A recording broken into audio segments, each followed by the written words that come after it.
کا پورا اثیب زدہ ہے، یہاں پر بسنے والے لوگوں سے زیادہ جنات رہتے ہیں۔ میری دادی بھی یہ سب کچھ جانتی تھی، یہ سب کچھ جاننے کے باوجود دادی مجھے ہمیشہ مغرب کے وقت ہی گھر سے باہر نکلنے پر مجبور کر دی۔ گھر میں چولہا ہونے کے باوجود دادی نے میری ڈیوٹی لگا رکھی تھی کہ میں رات کی روٹیاں اسی تندور پر بنا کر لاؤں جہاں جنات کا بسیرا ہے۔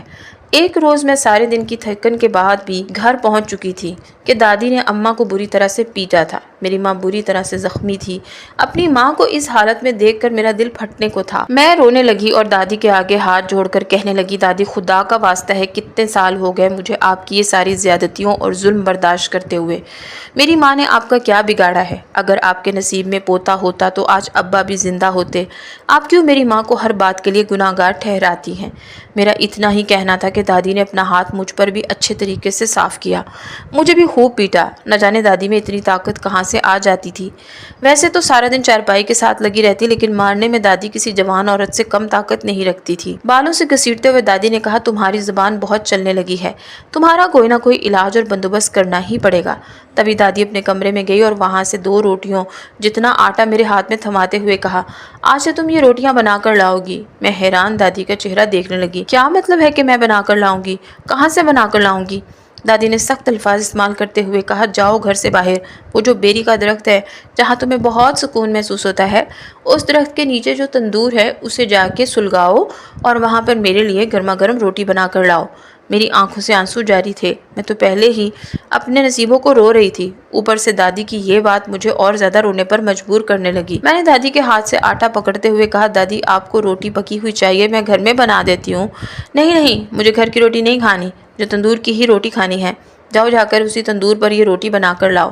ارے اماں، یہ کیا ظلم ہے؟ میری بچی جوان ہے اور اس وقت اس درخت کے نیچے جانا خطرے سے خالی نہیں۔ اماں کا اتنا ہی کہنا تھا کہ دادی کے ایک زوردار تھپڑ نے اماں کی زبان کو بند کر دیا۔ خبردار اگر میرے اور میری پوتی کے معاملے میں بولی، تمہاری زبان حلق سے کھینچ لوں گی۔ ایک تو مجھ پر تم دونوں بوجھ بن کر بیٹھی ہو، دوسرا زبان چلاتی ہو، جیسی خود ہو ویسی ہی اپنی بیٹی کو بنانا چاہتی ہو۔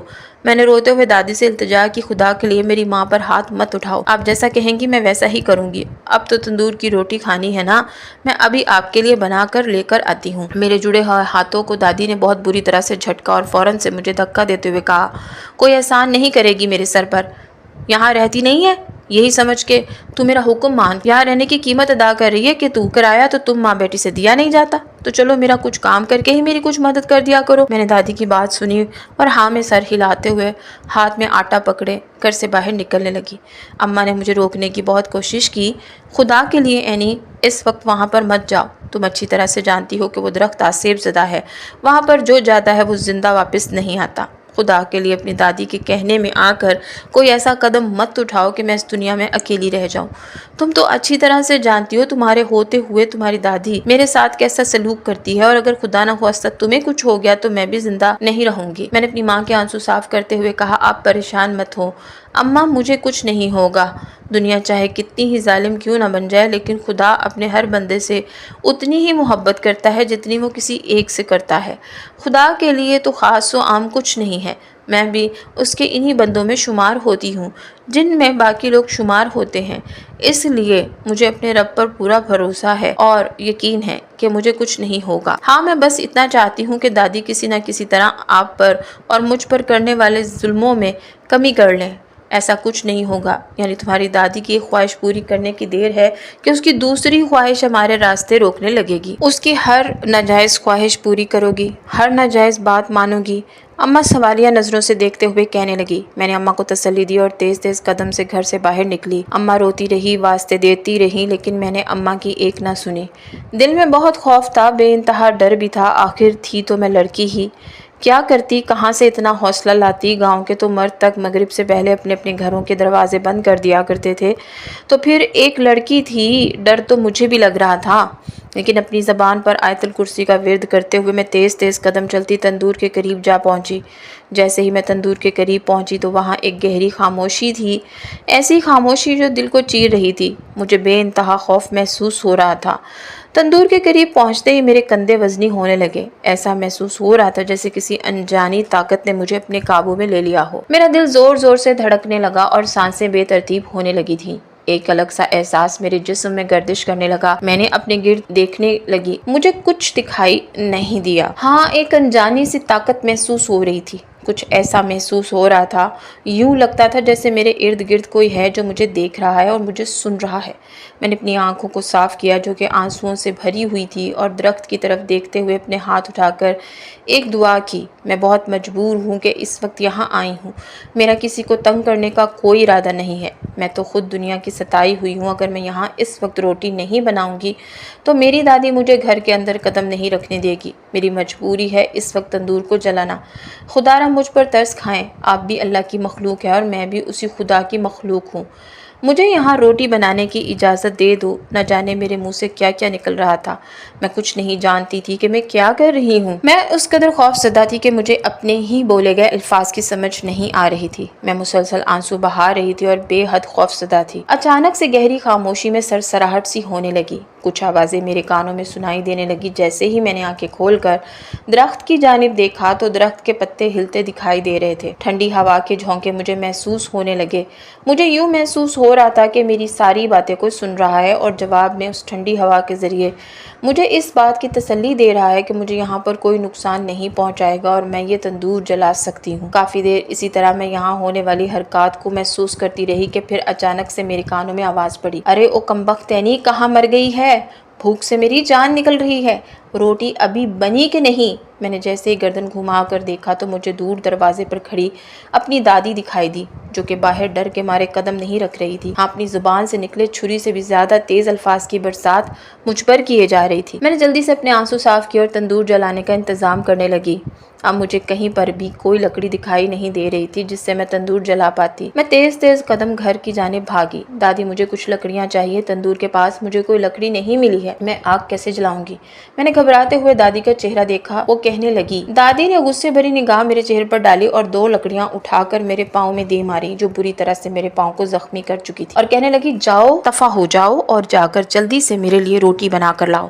ارے ان 2 لکڑیوں سے تندور کیسے جلے گا؟ اماں کا اتنا کہنا تھا کہ دادی نے گھورتے ہوئے اماں سے کہا، جی تو چاہتا ہے اس تندور میں تمہیں جھونک دوں اور تمہیں آگ لگا کر تندور کو جلا دوں، مگر اپنے بیٹے سے کیا وعدہ مجھے روک دیتا ہے۔ میں نے مسکراتے ہوئے کہا، دادی، ابا سے کیے وعدے تو آپ کو بہت یاد ہے، شاید آپ کو یہ یاد نہیں کہ ابا ہمیں اس حالت میں دیکھ کر کتنی تکلیف محسوس کرتے ہوں گے۔ اس بات کا آپ کو کبھی احساس نہیں ہوا کہ آپ مجھ پر اور میری ماں پر جو ظلم کرتی ہیں اس کی تکلیف ابا کو کتنی ہوتی ہوگی۔ میرے ساتھ زیادہ زبان مت چلا، جتنا کہا گیا ہے اتنا کر۔ غصے سے لکڑیاں اور پھینکتے ہوئے دادی نے مجھے کہا۔ میں نے لکڑیاں اٹھائیں اور سر مارتے ہوئے میں گھر سے باہر نکل گئی۔ اب میں تندور کے پاس پہنچی تو مجھے ذرہ برابر بھی خوف نہ رہا تھا۔ میرے کندھے اس بار وزنی نہیں ہوئے تھے۔ مجھے اس بات کا بالکل بھی احساس نہیں ہو رہا تھا کہ اس درخت کے یہاں اس تندور کے بارے میں گاؤں میں کیا کیا کہانیاں مشہور ہیں۔ میں تسلی سے تندور جلانے لگی۔ جیسے تندور جلا میں فوراً اس میں روٹی بنا کر تندور میں لگا دی۔ اب روزانہ ایسا ہی ہوتا۔ میں سارا دن ریڑھی دھکیلتے دھکیلتے تھک جاتی اور جو چند پیسے کما کر لاتی وہ دادی مجھ سے چھین لیتی۔ سارے دن کی تھکان کے بعد رات کی روٹی مجھے تندور پر ہی بنانی ہوتی تھی۔ یہ میری دادی کا حکم تھا۔ میرا یوں کام کرنا میرے لیے ایک آسانی کر گیا تھا۔ دادی اب مجھے اور اماں کو ایک روٹی کا آٹا دے دیا کرتی تھی۔ اس روٹی سے میں اور اماں پیٹ بھر کر تو نہیں کھا سکتی تھی، لیکن پھر بھی کچھ نہ کچھ بھوک مٹ ہی جاتی تھی۔ سارے دن میں ایک روٹی دادی کی طرف سے ہمیں مل ہی جاتی۔ اب روزانہ ایسا ہی ہوتا۔ میں کام سے تھکی ہاری گھر واپس آتی تو مغرب سے پہلے پہلے دادی کے لیے تندور پر گرم گرم روٹی بنانا میری ڈیوٹی میں شامل ہو گیا تھا۔ جب گاؤں والوں کو اس بات کی خبر ملی کہ میں مغرب کے وقت تندور کو جلاتی ہوں اور وہیں پر روٹی بناتی ہوں تو گاؤں والوں نے شور شرابہ شروع کر دیا۔ گاؤں کے بڑے بڑے لوگ گھر کے باہر آ کر دروازے کھٹکھٹانے لگے۔ ارے او ماں بھی، کہاں پر ہو؟ باہر نکلو، ہمیں تم سے کچھ ضروری بات کرنی ہے۔ لوگوں کی آواز سنتے ہی دادی نے جیسے ہی دروازہ کھولا تو لوگ غصے سے نیلے پیلے ہوئے دروازے پر کھڑے تھے۔ یہ ہم کیا سن رہے ہیں؟ دادی، تمہاری پوتی روزانہ مغرب کے وقت بیری کے درخت کے نیچے کیا کرنے جاتی ہے؟ دادی نے حیرانی کا اظہار کرتے ہوئے کہا، ارے کیا سچ میں میری پوتی بیری کے درخت کے نیچے جاتی ہے؟ اچھا، مجھے تو اس بات کا اندازہ نہیں اور نہ ہی میں نے کبھی اس بات کو محسوس کیا بیٹا۔ میں تو شام ہونے سے پہلے ہی اپنے بستر پر چلی جاتی ہوں۔ بیمار عورت ہوں، ساری ساری رات اب اس ماں بیٹی کا پہرا تو نہیں دے سکتی۔ دادی کا اتنا کہنا تھا کہ میرے تن بدن میں آگ لگ۔ دادی جھوٹ کیوں بول رہی تھی؟ سب لوگوں کو میرے خلاف کیوں بھڑکا رہی تھی؟ دادی کی بات سننے کے بعد گاؤں والے مجھ سے مخاطب ہونے لگے۔ دیکھو اینی، ہم نہیں چاہتے کہ ہمارے گاؤں میں کسی قسم کی کوئی مشکل آئے۔ تم نہیں جانتی یہ تندور تندور اور یہ درخت آسیب زدہ ہیں۔ جو اس درخت کے نیچے گیا اور جب اس تندور کو جلانے کی کوشش کی، گاؤں پر بے انتہا سختیاں آئی ہیں۔ تمہاری ان حرکتوں سے ہمارے گاؤں پر کسی قسم کی سختی آئے یا ہمارے بچوں کے لیے کوئی مسئلے کھڑے ہوں تو یہ بات ہمیں قطعی برداشت نہیں ہوگی۔ اس لیے بہتر یہی ہوگا کہ یا تو تم یہ گاؤں چھوڑ کر چلی جاؤ اور یا پھر رات کے پہر درخت کے نیچے جانا چھوڑ دو۔ آج کے بعد اگر ہم نے تمہیں تندور کے قریب بھی دیکھا تو ہم سے برا کوئی نہیں ہوگا۔ گاؤں والے کی دھمکیاں تو میرا کچھ نہیں بگاڑ سکتی تھی۔ میرے دل و دماغ میں صرف یہی بات گردش کر رہی تھی کہ آخر دادی نے جھوٹ کیوں بولا؟ آخر دادی نے کیوں نہیں بتایا کہ تندور پر مجھے مار پیٹ کر بھیجا جاتا تھا؟ میں تندور پر اپنی مرضی سے نہیں جایا کرتی تھی۔ گاؤں والے مجھ پر کئی پابندیاں لگا کر جا چکے تھے۔ دادی، آپ نے گاؤں والوں سے جھوٹ کیوں بولا؟ سچ کیوں نہیں بتایا کہ تندور پر آپ مجھے زبردستی بھیجتی ہیں؟ میں نے جیسے ہی سخت لہجے میں دادی سے سوال کیا تو دادی کے چہرے پر ایک عجیب سی مسکراہٹ۔ میں سمجھ گئی یہ بھی دادی کی کوئی نہ کوئی چال ہی ہے۔ اب کئی دن گزر گئے، دادی نے مجھے تندور پر جانے کے لیے مجبور نہیں کیا تھا۔ میں بھی سکون سے گھر میں ہی رہتی اور چولہے پر دادی کی اور اماں کی روٹی بنا لیتی۔ کچھ دن گزر جانے کے بعد دادی کو ایک نئی ترکیب سوجی۔ اب دادی نے اپنی روٹی تو چولہے پر بنوا لی، لیکن اماں کی روٹی بنانے کے لیے مجھ سے کہنے لگی، اینی میری روٹی اس چولہے پر بنے گی کیونکہ میں تو گھر کی روٹی ہی کھاؤں گی، تو ایسا کیا کر کہ اپنی ماں کی روٹی تندور پر بنا لیا کر، کیونکہ میں تمہیں یہاں روٹی نہیں بنانے دوں گی۔ یہ ساری لکڑی میں اپنے پیسوں سے خریدتی ہوں، تمہارا باپ نہیں چھوڑ کر گیا، اس لیے اب میں تم لوگوں کو سوائے آٹے کے اور کچھ نہیں دے سکتی۔ تم اپنی روٹی جہاں مرضی جا کر بناؤ، لیکن میں گھر میں روٹی نہیں بنانے دوں گی۔ یہ عجیب سی پابندی تھی جو دادی نے آج مجھ پر لگائی تھی۔ میں نے دادی سے پوچھا کہ یہ آپ کیسی باتیں کر رہی ہیں؟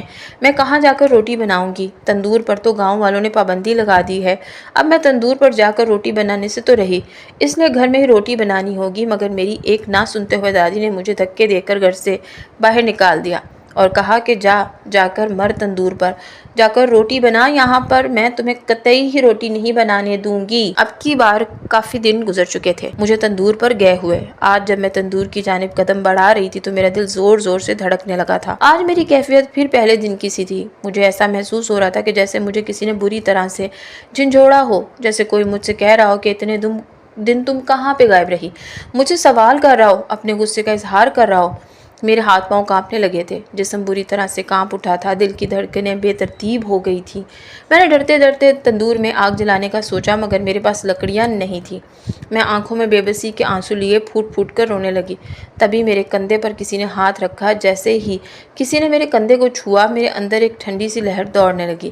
میں نے اپنے ارد و گرد دیکھا اور ڈر کے مارے اپنی جگہ سے اٹھ گئی۔ تبھی میری نظر تندور کے پاس گری چند لکڑیوں پر پڑی۔ میں حیران تھی کہ کیوں پہلے یہاں کچھ بھی نہیں تھا، اب یہ لکڑی کہاں سے آئی تھی؟ میں خوف زدہ ہونے لگی اور طرح طرح کے سوال خود سے ہی کرنے لگی۔ شاید کوئی تھا جو اپنی زندگی اور اپنی موجودگی کا احساس دلا رہا تھا۔ میں نے سب باتوں کو نظر انداز کیا اور لکڑیاں اٹھائیں، مگر لکڑیاں تو گیلی تھیں۔ میں نے گیلی لکڑیاں ہی تندور میں ڈال دیں اور اس یقین کے ساتھ آگ جلانے لگی کہ آگ ضرور جلے گی۔ کچھ ہی دیر میں گیلی لکڑیوں نے آگ پکڑ لی اور تندور گرم ہو گیا۔ میں نے ایک ٹھنڈی آہ بھری اور روٹی پکانے لگی۔ میں نے جیسے ہی تندور میں روٹی لگائی، تیز ہوا چلنے لگی اور ہوا میں خوفناک آوازیں تھیں۔ میرا دل ان آوازوں سے بند ہونے لگا۔ میں نے اپنے دونوں ہاتھ اپنے کانوں پر رکھ لیے، مگر خوفناک آوازوں کے شور نے پورے علاقے کو اپنے گھیرے میں لے رکھا تھا۔ میرا جسم بے جان سا ہونے لگا تھا اور ہاتھ کانپنے لگے تھے۔ اس خوف سے میرا ہاتھ گرم گرم تندور سے لگ گیا۔ میرا ہاتھ بری طرح سے جل چکا تھا۔ ہاتھ کے جل جانے سے میری چیخ نکل گئی۔ مجھے بہت درد ہونے لگا۔ میں روتے ہوئے خود سے ہی سوال کرنے لگی، کیا قصور ہے میرا؟ کیوں میرے نصیبوں میں سکون نہیں؟ میرا اتنا کہنا تھا کہ کسی نے میرے ہاتھ کو چھوا۔ مجھے ایسا محسوس ہوا جیسے کسی نے میرے ہاتھ پر محبت سے مرہم رکھ دی ہو، جس سے میرے زخم کو ٹھنڈک کا احساس ہونے لگا تھا۔ میں گھبرا کے اپنے ارد گرد دیکھنے لگی، مگر کوئی نہیں تھا۔ تبھی میں نے اونچی آواز میں سوال کیا، کون ہے یہاں؟ سامنے آؤ۔ میری آواز پر کوئی میرے سامنے نہ آیا، مگر جو ہوا میں شور تھا وہ رک چکا تھا۔ اب ٹھنڈی ہوا کے جھونکے مجھے خاص ہونے کا احساس دلا رہے تھے۔ میرا دل بے چین ہو رہا تھا۔ میں حقیقت جاننا چاہتی تھی، مگر ابھی بھی مجھ پر کچھ بھی ظاہر نہیں ہو رہا تھا۔ اسی اثنا میں پھر سے کسی انجان طاقت نے مجھے چھوا تھا۔ اس دفعہ کسی کے چھونے کا احساس اپنے لمس کو میرے ہاتھ پر چھوڑ گیا تھا۔ یہ احساس بہت خوبصورت تھا۔ ابھی میں اسی احساس کو محسوس کر رہی تھی کہ میرے کانوں میں ایک آواز پڑی، قرۃ العین۔ یہ وہ نام تھا جسے شاید میں بھی بھول چکی تھی، کیونکہ میرے اصل نام سے کوئی مجھے نہیں پکارتا تھا، سب مجھے اہنی کہہ کر ہی بلاتے تھے۔ میں پریشانی میں درخت کی جانب دیکھ رہی تھی کہ پھر سے مجھ سے کوئی مخاطب ہوا۔ ارے میں تم سے بات کر رہا ہوں، پریشان مت ہو، میں ہوں۔ میرے کانوں نے اتنا سنا تھا کہ خوف کے مارے میں زمین پر گری اور بے ہوش ہو گئی۔ جب مجھے ہوش آیا تو میں نے خود کو اپنے کمرے میں پایا تھا۔ اماں جو میرے پہلو میں سکون کی نیند سو رہی تھی، میں انہیں دیکھ کر حیران رہ گئی۔ آج سے پہلے میں نے اماں کو کبھی اتنی سکون کی نیند سوتے نہیں دیکھا تھا۔ اچانک سے مجھے یاد آیا کہ میں تو تندور پر گئی تھی، گھر سے کیسے پہنچ گئی؟ میں یاد کرنے لگی کہ آخر وہ کون تھا۔ تبھی میری نظر میرے ہاتھ پر پڑی جس پر جلنے کا نشان تھا۔ مجھے پھر سے جلن محسوس ہونے لگی۔ میں درد سے چیخی، میری چیخ سے اماں کی آنکھ کھل گئی۔ یعنی کیا ہوا ہے؟ شکر ہے تم ہوش میں آ گئی، میں تو ڈر گئی تھی، اماں نے میرا ماتھا چومتے ہوئے کہا تھا۔ میں اسی سوچ میں تھی کہ آخر مجھے گھر کون لایا۔ اس سے پہلے کہ میں اماں سے کوئی سوال کرتی، ایک زوردار گرجتی ہوئی آواز نے دل دہلا دیا تھا۔ یہ آواز کسی اور کی نہیں، دادی کی تھی، جو بہت غصے سے چیختے ہوئے کہہ رہی تھی، ارے او سکینہ، کہاں مر گئی؟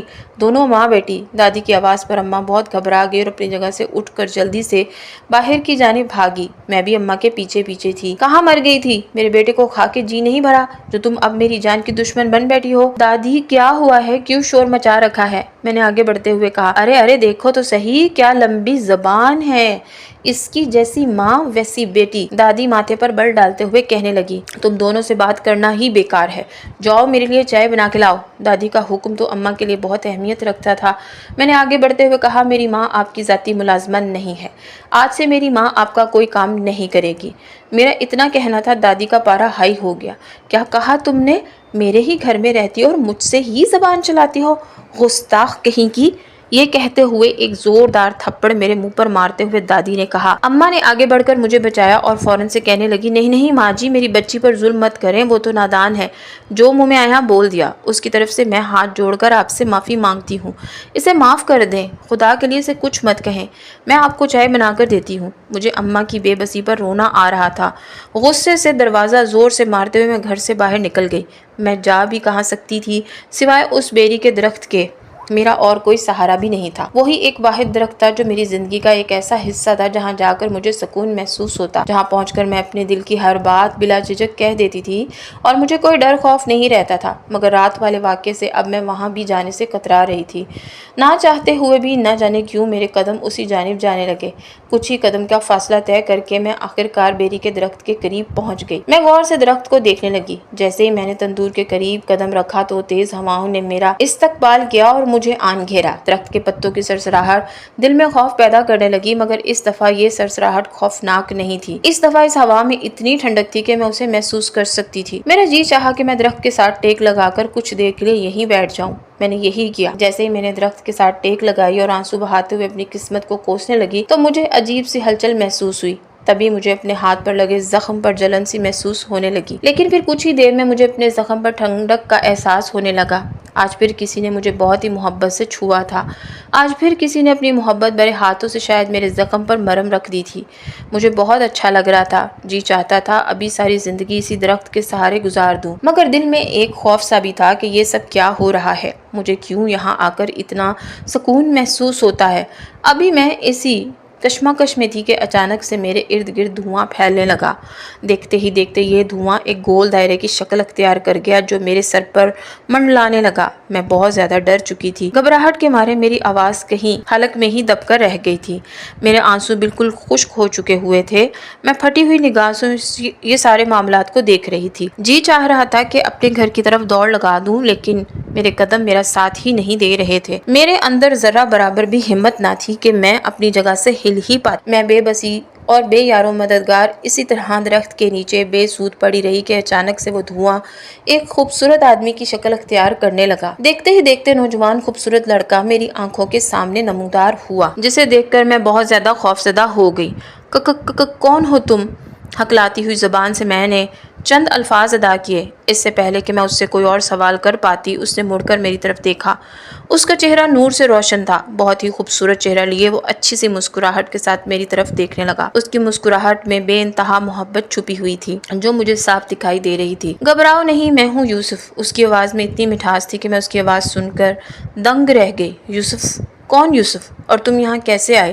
کون ہو؟ تمہیں شاید اس کی خوبصورتی کو دیکھ کر پاگل سی ہو گئی۔ تبھی اس سے سوال پر سوال کیے جا رہے تھے اور حیران نگاہوں سے اسے دیکھے جا رہی تھی۔ وہ میرے قریب آیا، میرے ہاتھ کو اپنے ہاتھوں میں تھامتے ہوئے کہنے لگا، کیا تم مجھے نہیں جانتی؟ میں نے انکار میں سر ہلایا اور کہا کہ بالکل بھی نہیں، میں نے تو آج سے پہلے تمہیں کبھی دیکھا بھی نہیں۔ اور چھوڑو میرا ہاتھ، کون ہو تم؟ میں نے بیزار ہوتے ہوئے اس سے کہا اور خوف کے مارے ایک قدم پیچھے ہٹی۔ اس نے مضبوطی سے میرا ہاتھ تھامے رکھا اور اپنے ہاتھ کو میرے زخم پر سہلانے لگا۔ مجھے پھر سے وہی ٹھنڈک محسوس ہوئی جو مجھے کچھ دیر پہلے محسوس ہو رہی تھی۔ میں نے حیران نگاہوں سے اس کی طرف دیکھا تو وہ مجھ سے کہنے لگا، کیا ابھی بھی تمہیں نہیں معلوم کہ میں کون ہوں؟ کیا ابھی بھی تم نہیں جان پائی؟ وہ ایسے انجان بنا مجھ سے سوال کر رہا تھا اور میں حیران اس کا چہرہ دیکھے جا رہی تھی۔ تبھی اس نے میرے ہاتھ کو اپنے ہونٹوں کے قریب کیا اور چوم لیا۔ اب مجھے سمجھ آ گیا تھا کہ یہ کون ہے۔ میں حیران کھڑی تھی اور خوف کے مارے میرے دل کی دھڑکن تیز ہونے لگی۔ میں نے پھر سے ہکلاتے ہوئے کہا کہ کیا چاہتے ہو تم اور یہاں کیوں آئے ہو؟ وہ مسکرایا اور میرا ہاتھ چھوڑتے ہوئے کہا، میں ایک جن زادہ ہوں اور اسی درخت پر میرا بسیرا ہے۔ میں بہت عرصے سے تمہارے ساتھ ہوتے ظلم دیکھتا آیا ہوں۔ تمہاری بے بسی، تمہاری بے چینی مجھے بے چین کر دیتی تھی، لیکن مجھے تمہارے سامنے آنے کی اجازت نہ تھی، اسی لیے میں کبھی تمہارے سامنے نہیں آیا، لیکن تم مجھے محسوس کر سکتی تھی اور شاید تم نے مجھے محسوس کیا بھی ہو۔ اس کی بات سن کر میں نے نظر فوراً سے جھکا دی۔ یہ بات تو حقیقت تھی کہ میں یہاں کسی انجانی طاقت کو محسوس کیا کرتی تھی اور مجھے یہاں آ کر دلی سکون محسوس ہوتا تھا۔ یوسف نے پھر سے میرا ہاتھ تھاما اور کہا، دیکھو قرۃ العین، میں تم سے بے پناہ محبت کرتا ہوں اور تمہاری محبت کا ہی نتیجہ ہے کہ آج میں اس درخت کی قید سے آزاد ہو گیا ہوں۔ میں بے گناہ اس درخت میں قید کر دیا گیا تھا۔ میری ماں کا گناہ میرے سر ڈال دیا گیا اور مجھے اس گناہ کی سزا میری ماں انسانی مخلوق کو نقصان پہنچاتی تھی، جس وجہ سے یہاں کے لوگوں میں خوف و ہراس پھیل گیا تھا۔ گاؤں کے لوگ بہت زیادہ ڈر چکے تھے۔ یہی وجہ تھی کہ ہمارے جن سردار نے میری ماں کو سزا دی کہ وہ اس بیری کے درخت میں قید کر دی جائے گی، لیکن میں نے وہ سزا اپنے سر لے لی اور اپنی ماں کی جگہ خود کو قید کرانے کا مطالبہ کیا، جس پر شہنشاہ جنات نے مجھے اس درخت میں قید کرنے کا حکم دے دیا۔ اب اس قید سے میں تبھی آزاد ہو سکتا تھا اگر کوئی انسانی مخلوق مجھے محبت سے دیکھتی اور محسوس کر سکتی۔ سالوں سے میں اسی درخت میں قید تھا، پھر ایک دن میں نے تمہیں روتے بلکتے پریشان دیکھا۔ تم نے اس درخت کے ساتھ آ کر ٹیک لگائی اور اپنے دل کا حال سنایا۔ اس دن سے مجھے اس بات کا یقین ہو گیا تھا کہ وہ دن دور نہیں جس دن میں اس قید سے آزاد ہو جاؤں گا۔ تمہاری بے بسی، تمہاری پریشانی سے مجھے محبت سی ہو گئی تھی، تمہیں سننا میری عادت سی بن گئی تھی، یا یوں کہہ لو کہ مجھے تم سے عشق ہو گیا۔ میں نے تمہیں بہت قریب سے محسوس کیا، یہی وجہ ہے کہ آج میں اس قید سے آزاد ہو گیا ہوں اور یہ سب تمہاری بدولت ہوا ہے۔ اب میں تمہارا غلام ہوں، اب تم جو چاہو میرے ساتھ کر سکتی ہو۔ وہ اتنی باتیں اتنی آسانی سے بول گیا کہ میں حیران پھٹی ہوئی نگاہوں سے صرف اس کو سنتے ہی جا رہی تھی۔ کچھ دیر تو مجھے خوف و ہراس نے گھیر رکھا تھا، لیکن کچھ دیر بعد نہ جانے مجھے کیوں ایسا محسوس ہونے لگا کہ کوئی میرا خیر خواہ ہے، کوئی ہے اس دنیا میں جو مجھے محفوظ رکھے گا، اور یہ سب یوسف کی وجہ سے تھا۔ دل ہی دل میں بھی یوسف کو چاہنے لگی تھی۔ اب روز ہماری ملاقات اسی درخت کے نیچے ہوتی۔ میرے گھر کے کئی معاملات ایسے تھے جو یوسف کی وجہ سے ٹھیک ہونے لگے تھے۔ ہمارے گھر میں ڈھیر راشن ہوتا، لیکن کوئی نہیں جانتا تھا کہ یہ راشن کہاں سے آتا ہے۔ دادی کا رویہ میرے ساتھ، میری ماں کے ساتھ بہت اچھا ہو گیا تھا۔ گھر میں فکر و فاقے کی زندگی ختم ہو کے خوشحالی کی زندگی بسنے لگی تھی۔ سب بہت خوش تھے، گاؤں میں بھی خوشحالی آ گئی تھی۔ سب لوگوں کے دلوں سے ڈر اور خوف بالکل ختم ہو گیا تھا۔ اب سب لوگ مغرب کے بعد بھی اپنے اپنے کاموں میں مصروف رہنے لگے تھے، اور یہ سب کچھ صرف اور صرف یوسف کی وجہ سے تھا۔ یوسف نے میرا بہت ساتھ دیا، لیکن ابھی ایک امتحان یوسف کے لیے بھی باقی تھا، اور وہ یہ تھا کہ اگر یوسف مجھ سے شادی کرنے کا خواہش مند تھا تو اسے اپنی دنیا کو چھوڑنا پڑتا، اسے ہمیشہ کے لیے اپنے ماں باپ، اپنی دنیا چھوڑ کر میرے پاس آ جانا ہوتا۔ اب یہ ایک اور امتحان تھا جو یوسف کو پاس کرنا تھا۔ یوسف اپنے اس امتحان میں بھی پاس ہو گیا۔ یوسف نے اپنے ماں باپ کی اجازت سے اور شہنشاہ جنات کی اجازت سے اپنا گھر بار، اپنی دنیا کو خیر بات کہا اور میری دنیا میں آ کر بسنے لگا۔ سوائے میرے کوئی اور نہیں جانتا تھا کہ یوسف ایک جن زادہ ہے۔ یوسف نے اماں سے میرا ہاتھ مانگا، میری ماں نے خوشی خوشی میرا رشتہ یوسف کے ساتھ پکا کر دیا اور دھوم دھام سے میری شادی کر کے مجھے گھر سے رخصت کر دیا۔ آج میں یوسف کے ساتھ ایک خوشگوار زندگی گزار رہی ہوں اور اس واقعے کو بھول چکی ہوں کہ یوسف کبھی ایک جن زادہ تھا۔ یوسف نے کبھی اپنا اصل چہرہ میرے سامنے ظاہر نہیں کیا، وہ اپنی محبت میں، اپنے عشق میں صرف میرا ہی بن کر رہ گیا۔ ہم دونوں ایک دوسرے سے بے انتہا محبت کرتے ہیں۔ اللہ نے مجھے اور یوسف کو ایک چاند سے بیٹے سے نوازا جو آدھا انسان اور آدھی جنات کی صلاحیت رکھتا ہے۔ یہ راز ہمیشہ ایک راز بن کر رہ گیا۔